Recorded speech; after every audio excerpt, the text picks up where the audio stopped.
For class 11 formula வந்து integral of k dx அப்படின்னா kx plus c x power n plus 1 by n plus 1.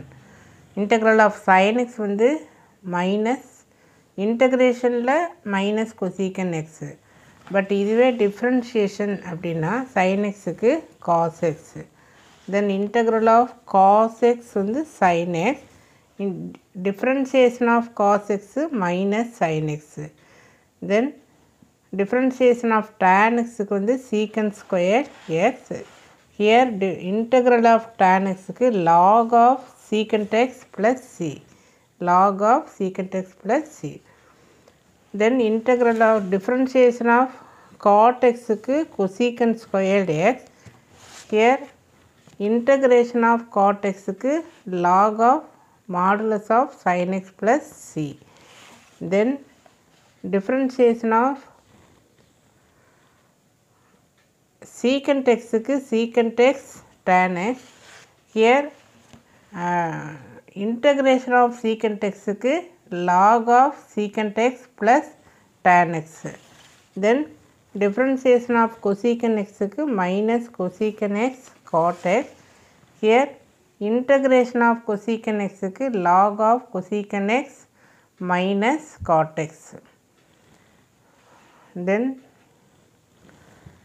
integral of secant squared x க்கு tan x, cosecant squared x க்கு minus cot x, secant x tan x க்கு secant x, then cosecant x cot x க்கு minus cosecant x. இந்த ஃபார்முலாலாம் உங்களுக்கு தெரிஞ்சது தான். ஏன்னா போன வீடியோலேயே இந்த ஃபார்முலா எல்லாமே நீங்கள் லேர்ன் பண்ணியிருக்கீங்க. இதில் எல்லாமே 1/1/1 அப்படின்னு சொல்லி வரும். இந்த எக்ஸ் ஸ்கொயர்டுக்கு மைனஸ் வந்தால் மட்டும் சைன் இன்வர்ஸ் எக்ஸ் அப்படின்னு சொல்லி வரும். நான் எக்ஸாம்பிள் 3.11.31 இன்டெக்ரல் ஆஃப் tan எக்ஸினுடைய இன்டெக்ரேஷன் நம்ம கண்டுபிடிக்கணும். So this is equal to integral of tan எக்ஸை வந்து sin x by cos x அப்படின்னு எழுதிக்க.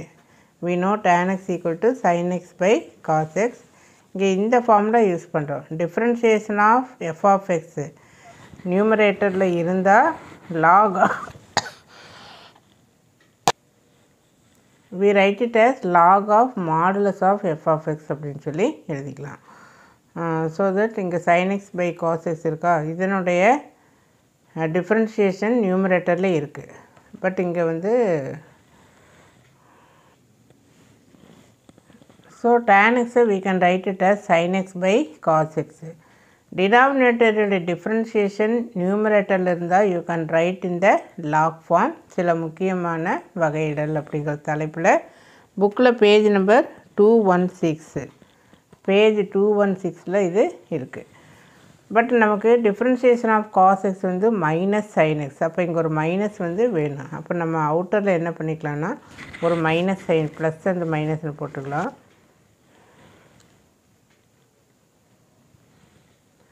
So now you can write tan x you can write sin x by cos x. So let cos x equal to u. இப்போ cos x னுடைய differentiation minus sin x dx equal to du or sin x dx equal to minus du. அப்போ இந்த sin x dxக்கு பதிலாக you can substitute minus du.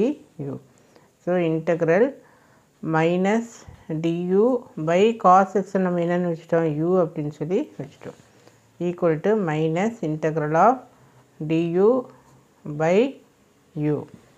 so u னுடைய differentiation 1. this is in the numerator. so you can write it as log of modulus of u. இந்த வேணால் இப்படி பிரித்து எழுதி காமிக்கிறேன். மேலே 1 இங்கே u இங்கே du. இப்போ பார்த்தா கிளியராக இருக்கும். ஸோ பிகாஸ் இப்போ சப்போஸ் எக்ஸ்ன்னு இருந்தால் இதனுடைய டிஃப்ரென்ஷியேஷன் 1. ஸோ இந்த மாதிரி இருந்தால் யூ கேன் ரைட் log xன்னு எழுதலாம். ஸோ இந்த same way you are writing this. So equal to minus log uக்கு பதிலாக என்ன எழுதணும் தென் இங்கே எதை யூன்னு வச்சுட்டோம், cos x u அப்படின்னு சொல்லி வச்சுருக்கோம். So you can write it as cos x then plus அவ்வளோதான். ஸோ இந்த மைனஸை நம்ம அவாய்ட் பண்ணோம் அப்படின்னா cos x இந்த பவர் கொண்டு வந்துடு. So equal to log of cos xனுடைய ரிவர்ஸ் என்ன, secant x, அதனுடைய reciprocal secant x. So log of secant x. So integral of tan x dx equal to log of secant x plus c.